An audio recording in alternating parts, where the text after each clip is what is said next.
DewittDailyNews.com. Currently, it's 35.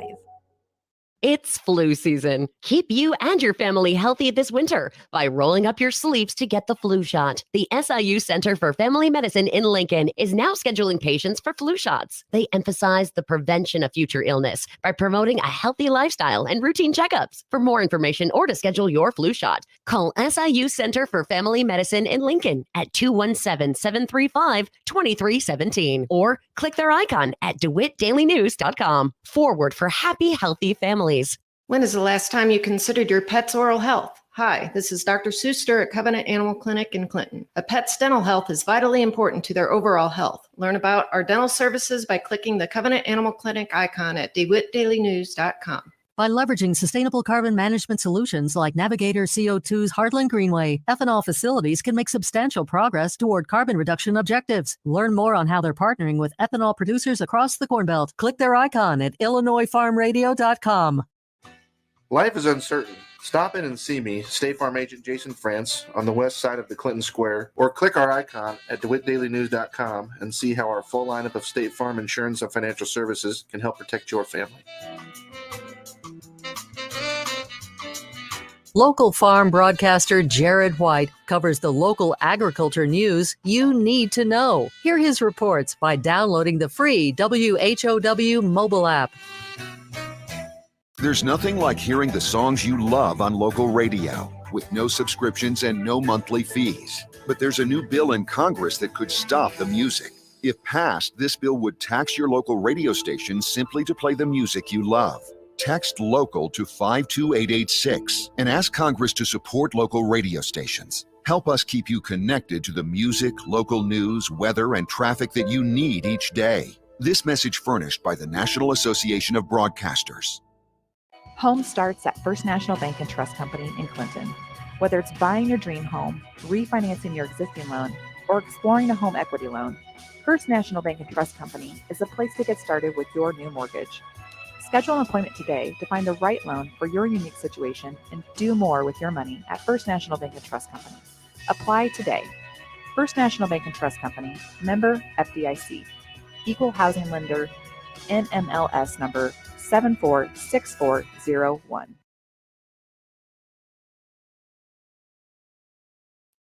Eight minutes after 8 o'clock here on this Friday.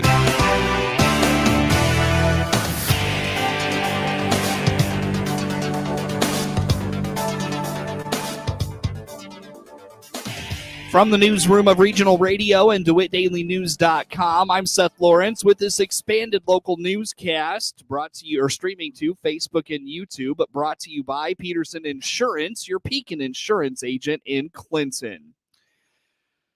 Election judges in DeWitt County will receive an increase in compensation starting with this April's election after action from the DeWitt County Board last month. County Clerk Carrie Harris told the DeWitt County Board election judges have a tough job that spans the entire day beyond polling hours. Last summer, of course, our election was moved to the summer of last year, but Mr. Ferguson actually came in and spoke to Dana. I kind of was just standing there, but it was more Dana, about our election judge pay and how it hasn't increased. Currently, the county pays $100 for an election judge. Election judge pays $145, but $45 of that is reimbursed for every election judge. At the end of every election, the state sends me a reimbursement sheet. I tell them how many judges we paid, and they send me $45 back for each judge. So really, out of the county, we're paying $100. And Terry did bring up good points. I mean, it's a super long day. They have to be there at 5 a.m. They're not hourly employees. They're just a set rate. And they could be there, obviously polls close at 7, but then they have to clean up and get all their stuff packed back up. And then 2 of them have to bring stuff back to the court. So we have some, like Santa Ana, some of our further out precincts, they don't get back here till 9 o'clock sometimes. So it's just an extra long day. According to Harris, finding election judges has been a challenge for a variety of reasons, and while bumping pay to $195 a day is not a lot, she hopes it will bring in more prospective candidates. Probably shouldn't compare it to this because they're not hourly by any rate. They're to kind of make it like a fair, if you're averaging it off of like a 15-hour day putting them at the 195 would put them kind of about where an hourly $15, but it's going to be in 2020, the minimum wage would hit. So I'm just asking for them. It's hard to find election judges. It always has been the whole time I've ever worked in this office. Pay has always been one huge thing about it. It's a super long day. They can't leave. They have to bring their food. A lot of our election judges are elderly and they're starting to not want to do it. It's a super long day, but it's also hard to find someone young who wants to do it because they have to pay for daycare if they have a young child, if they're a stay-at-home mom, and the wage that they're making is not, it's paying for their sitter for the day. Harris indicates they need between 70 and 75 judges for a general election in even years. So on a consolidated election like this one here in April, I only have to have 3 judges per precinct, which I don't think Dana knew because we were always struggling to get 4 or 5 because that's the normal. But I learned in January that at a consolidated, you only have to have 3. So on an average, though, I would say there's between 70 to 75 judges, because some of them drop out last minute. And I mean, if you can only go with 2, that's what you have to do if you can't find somebody to replace them.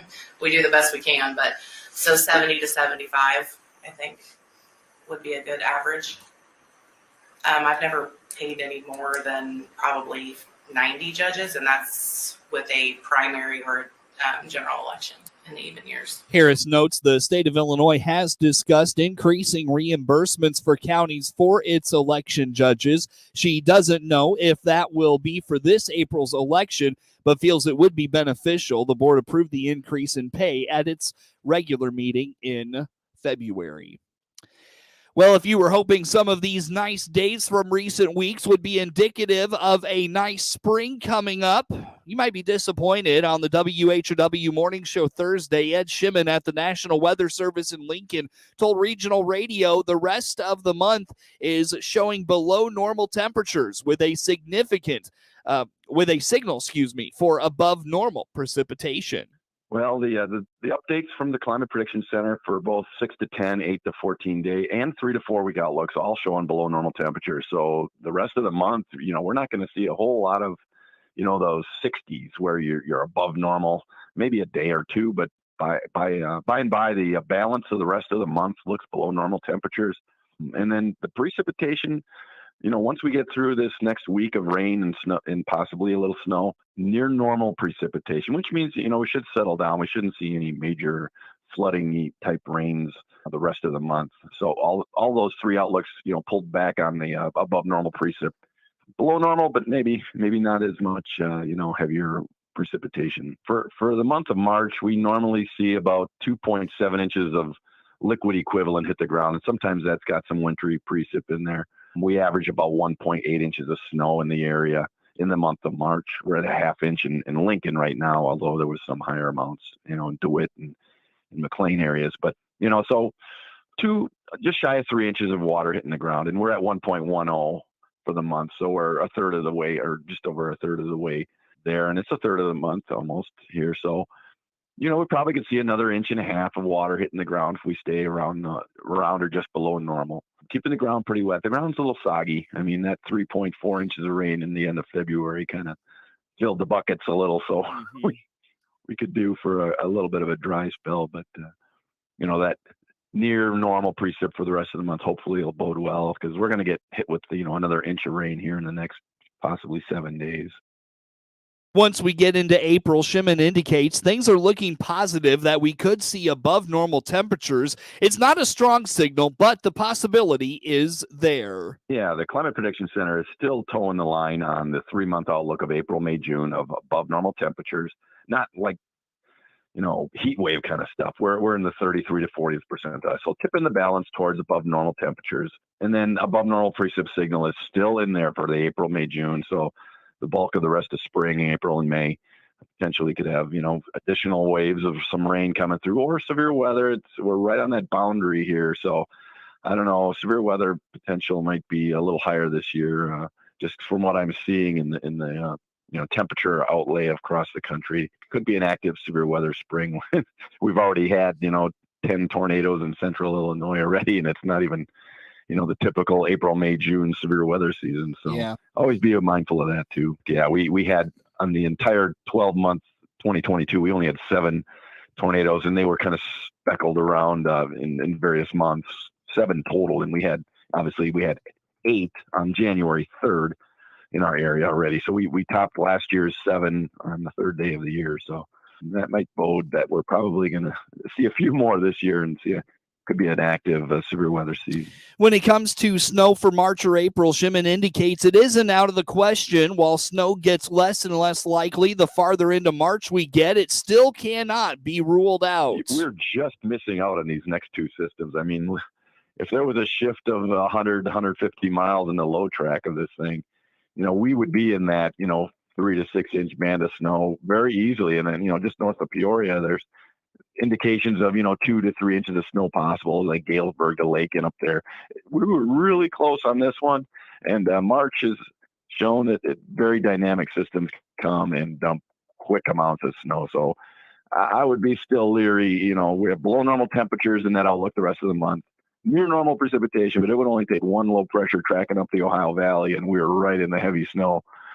Be ready. Winter is definitely not over. The groundhog said, look, hang on to winter for another 6 weeks. And Mother Nature probably wrote that in her notebook. So just be ready. There's been Easter snows. I've woken up to, a bunch of snow on the Tulip. It's not out of the woods yet, by no means, especially with the below normal temperature outlooks the rest of the month. That really kind of sets the stage for any of those systems to potentially be a snow producer instead of a rain producer for our area. Shimon indicates the above normal precipitation signal will carry all the way into the summer months. We'll hear more from Shimon on that next week on Regional Radio News. You've likely heard the catchy commercials on TV for the diabetic drug Ozempic, and in recent weeks, it has become the source of a weight loss craze. For Dr. Jim Lavelle, the author of Cracking the Metabolic Code and the clinical director for the Pro Football Hall of Fame Performance Health Program, the drug is meant for people with diabetes, but has turned into a weight loss drug. First, it is it's a weight loss drug. But it is mainly everybody's using it for weight loss now, but it was mainly designed for type 2 diabetes to help improve people with their blood sugar regulation, and then the complications of being a type 2 diabetic, which is weight gain. It's a big one. And, so it makes sense that all of a sudden people became aware that, oh, wow, this stuff loses weight. I'm having trouble losing weight.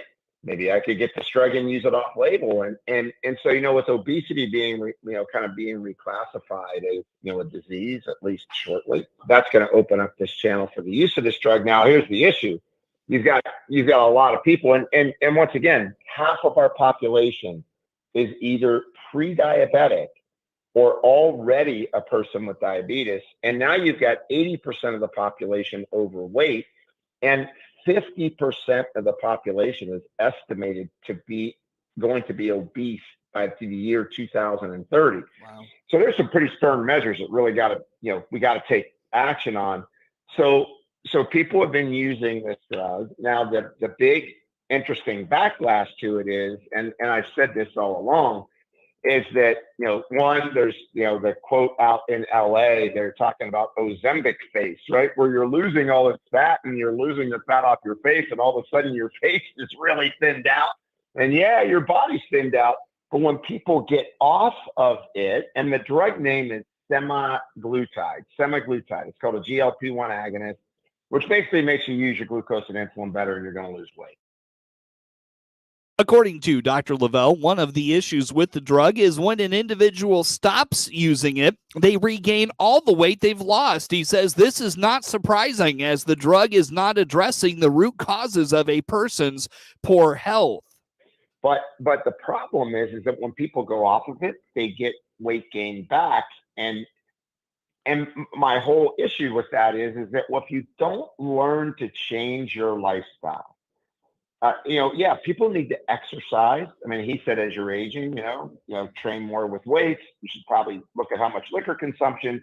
And I have to agree with you. I have a lot of people that, they don't realize that the alcohol content, and if they're taking it into their life, it's helping them to gain weight. But the biggest issue is if I don't adopt a lifestyle that says I'm going to eat less, I'm going to move more. I mean, what the heck? We're even having our groceries delivered. We're not even taking a walk through the grocery store anymore.